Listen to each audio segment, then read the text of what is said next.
warahmatullahi wabarakatuh guys. Kami mahasiswa dan mahasiswi Sekolah Tinggi Ilmu Ekonomi Al-Wasliyah Sibolga Kapender Tengah semester 2F kelompok 2 ingin mempresentasikan hasil diskusi kami yang berjudul persediaan. Apa sih itu persediaan? Nah, di video kali ini kami akan membahas apa itu persediaan.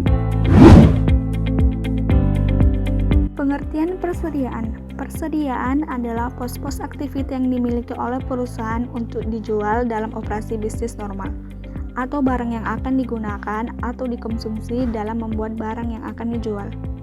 Dapat disimpulkan bahwa persediaan merupakan aktivitas perusahaan yang menempatkan posisi yang cukup penting dalam suatu perusahaan, baik itu perusahaan dagang maupun perusahaan industri. Apalagi perusahaan yang bergerak di bidang konstruksi. Hampir 50% dana perusahaan akan tertanam dalam persediaan, yaitu untuk membeli bahan-bahan bangunan. Dalam laporan keuangan, persediaan merupakan hal yang sangat penting karena baik laporan rugi atau laba maupun neraca tidak akan dapat disusun tanpa mengetahui nilai persediaan. Kesalahan dalam penilaian persediaan akan langsung berakibat kesalahan dalam laporan rugi atau laba maupun neraca.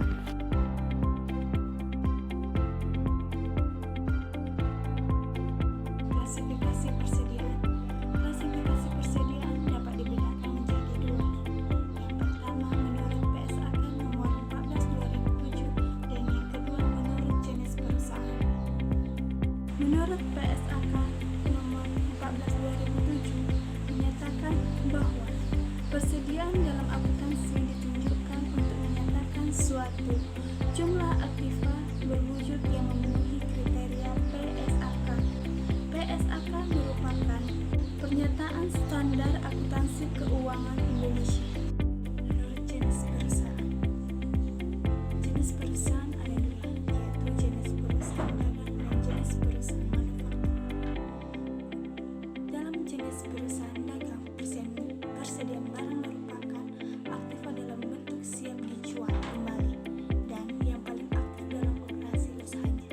Sedangkan dalam perusahaan manufaktur, persediaan barang dapat diklasifikasikan sebagai persediaan bahan baku, barang dalam proses, ataupun barang yang sudah jadi. Sistem pencatatan persediaan. Untuk dapat menetapkan nilai persediaan pada akhir periode dan menetapkan biaya persediaan selama satu periode. Sistem persediaan yang digunakan adalah 1. Sistem periodik atau fisikal, yaitu pada setiap akhir periode dilakukan secara perhitungan secara fisik untuk menentukan jumlah persediaan akhir. Yang kedua, sistem permanen perpetual, yaitu melakukan pembukuan atas persediaan secara terus-menerus, yaitu dengan membukukan setiap transaksi persediaan, baik pembelian maupun penjualan. Adapun perbedaan penggunaan kedua metode adalah pada akun yang digunakan untuk mencatat pembelian persediaan. Pada sistem pencatatan periodik, pembelian persediaan dicatat dengan mendebit akun pembelian, sehingga pada akhir periode akan dilakukan penyelesaian untuk mencatat harga pokok barang yang dijual dan melaporkan nilai persediaan pada akhir periode. Penilaian persediaan dengan sistem fisik atau periodik. Untuk menentukan nilai persediaan barang pada akhir periode menurut sistem fisik adalah sebagai berikut. Yang pertama, metode MPKP atau FIFO. Dalam metode ini, barang yang lebih dulu masuk dianggap lebih dulu keluar atau dijual, sehingga nilai persediaan akhir terdiri atas persediaan barang yang dibeli atau yang masuk belakangan. Jadi, harga pokok barang yang keluar atau dijual dihitung berdasarkan harga barang yang dibeli lebih dahulu, sesuai dengan jumlah pembeliannya, atau dengan kata lain, nilai persediaan akhir barang didasarkan pada harga barang yang dibeli terakhir, sesuai dengan jumlah unitnya. Metode MKP LIFO. Dalam metode ini, barang yang terakhir masuk dianggap lebih dulu keluar atau dijual, sehingga nilai persediaan akhir terdiri atas persediaan barang didasarkan pada harga barang yang dibeli pada awal sesuai dengan jumlah unitnya. Metode tanda pengenal khusus. Dalam metode tanda pengenal khusus atau specific identification, setiap barang yang dibeli atau yang masuk akan diberi kode atau tanda pengenal yang menunjukkan harga per satuan sesuai faktor yang diterima. Pada metode ini, sudah jelas harga persatuannya. Dengan demikian, untuk mengetahui jumlah atau nilai persediaan pada akhir periode tinggal mengalihkan jumlah barang yang masih ada dengan harga yang tercantum dalam tiket barang tersebut. Penilaian persediaan dengan sistem perpetual. Dalam sistem perpetual, setiap terjadi mutasi persediaan dicatat dalam akun persediaan. Metode penilaian persediaan digunakan pada saat terjadi transaksi penjualan dengan membuat kartu persediaan barang secara lengkap yang memuat kuantitas, harga, satuan, jumlah harga, baik untuk lajur masuk, keluar maupun sisa. Kartu persediaan tersebut sebagai buku pembantu untuk tiap macam barang digunakan atau yang dijual. Sehingga apabila perusahaan memiliki 15 barang, maka harus membuat barang persediaan barang sebanyak 15. Metode penilaian persediaan dalam pencatatan secara perpetual. Pertama, metode rata-rata bergerak. Dalam metode ini, harga beli rata-rata dihitung setiap terjadi transaksi pembelian. 2. Metode FIFO. Metode ini beranggapan barang yang ada pada awal dianggap dijual paling awal juga. 3. Metode LIFO.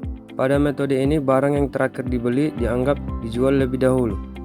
Harga pokok dihitung pada saat terjadi penjualan. Contoh persediaan sebagai berikut.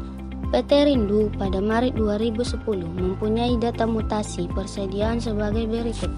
Maret tanggal 2, persediaan awal 200 kilo Rp 500 sama dengan Rp 100.000.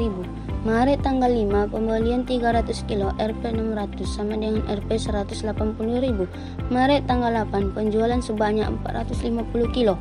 Maret tanggal 9, pembelian 700 kilo Rp 800 sama dengan Rp 560.000. Maret tanggal 13, penjualan sebanyak 300 kilo. Maret tanggal 22, penjualan sebanyak 500 kilo.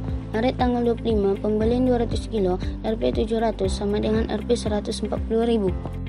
Berdasarkan data di atas, hitunglah nilai persediaan pada tanggal 31 Maret jika menggunakan 1.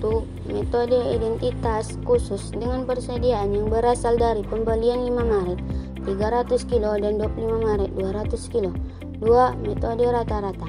3. Metode FIFO. 4. Metode LIFO. Dan 5. Metode persediaan dasar jika ditetapkan persediaan dasar 200 kilo dengan harga Rp 800 dan selisih antara kuantitas persediaan yang ada sesuai standar akuntansi keuangan. Jawab.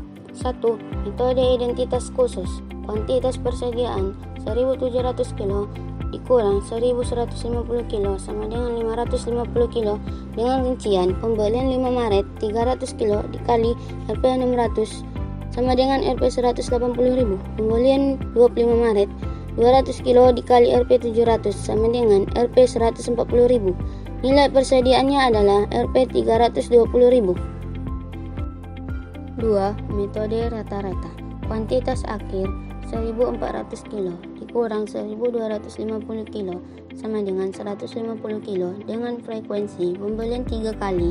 Harga rata-rata adalah Rp 600 ditambah Rp 700 ditambah Rp 500 dibagi 3 sama dengan Rp 600.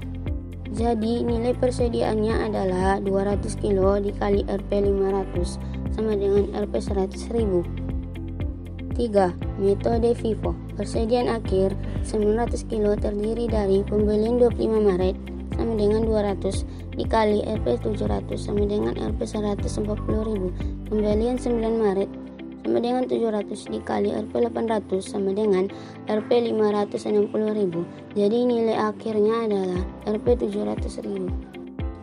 4. Metode LIFO. Persediaan awal sama dengan 200 dikali Rp 500 sama dengan Rp 100.000. Pembelian 9 Maret sama dengan 700 dikali Rp 800 sama dengan Rp 560.000. Jadi nilai persediaan akhirnya adalah Rp 660.000. 5. Metode persediaan dasar. Persediaan dasar Rp 200 dikali Rp 500 sama dengan Rp 100.000. Harga rata-rata sederhana sama dengan 150 dikali Rp 500 sama dengan Rp 75.000. Jadi nilai persediaan akhirnya adalah Rp 175.000. Sekian, terima kasih telah menonton video kami. Assalamualaikum warahmatullahi wabarakatuh.